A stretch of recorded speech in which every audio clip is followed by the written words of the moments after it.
5K with Joyce. Yan. Let's go! Wait lang, mag-iskraba muna pala ako, ma'am. Oo nga eh. Let's go.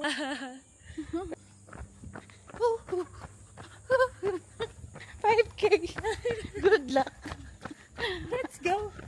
Ay, hindi mo pala nakakita sa TikTok. Yung mga pinapost ko. Ano ba, ma'am? Nagpo-post na ako ng rounds ko sa TikTok. Ay, yung gala. Ito ang view. Ang daming tae. Na-video. Yung isa sa mga obstacles. 1.2! Hey! Let's go! Wala na lang. Sisiw Shit! na lang. Sisiw na Bumaba lang. ako sa mat. 4! Hey! Okay. Last 3. Hi, baby!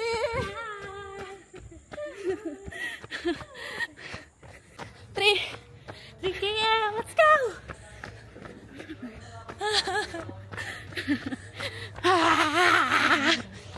Dalawa.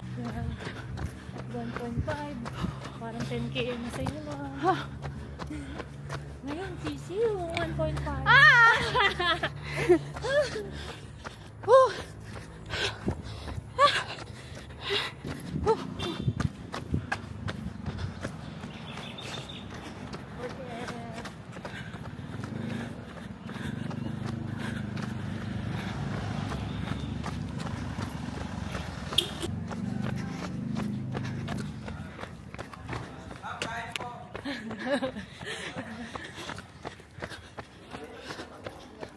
Come on! 5 km! Woohoo! Nice one, ma'am! Hindi pa tapos. Ito pa. Nabiting si ma'am, nabiting.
Tapos lang ng 6-kilometer run namin.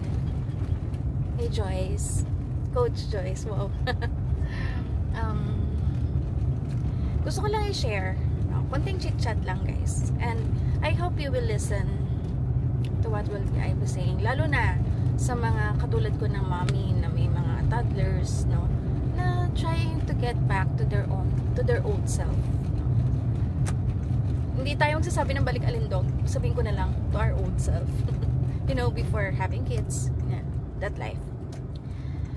Kasi, bigla ko lang na-share kay Joyce kanina na sabi ko, ngayon papasok na yung anak ko and ang class niya will start at 8 AM. He should already be in school by 8 AM. So, I'm planning na this week, since humahaba na rin yung distance ng run ko sa training, I'm planning to wake up every day by 3 AM. So, includes na yung preparation doon, going to my running area, tapos magra-run ako, tapos I will be able to get back early then, so I can have more time pa to assist and supervise my child na papasok at may hahatid ko siya sa school. Tapos nagulat ako sa reaction niya, sabi niya, oh, wow, talaga, gagawin niyo pa yun, kaya niyo pa yun. And I was like, yeah, pero nagulat ako kasi nagulat siya. And then na-realize ko na oo nga, no. Kung i-imaginein ko, or if I will go back to my old mama self 2 years, 1 year, or months ago, parang hindi ganun yung mentality ko. Parang sabihin ko, ay hindi ko kayang mag-jogging, mag-run, mag-training ng ganyan kasi sa bata pa lang kulang na yung oras ko. Kalaban ko lang pala yung sarili ko noon. Kasi I realized na for you to be able to love yourself, you have to give time to yourself. You have to fight yung other part ng tao, ng pagkatao mo na nagsasabi hindi mo kaya. Pero kapag nalabanan mo yun, kaya mo pala. Kakayanin mo kasi gusto mo. No? Mind over body. Ito. Kaya mga mommies, hindi pa ako nagsistart. Pero I try na one time na magising ng 3 a.m. and feeling ko kakayanin ko.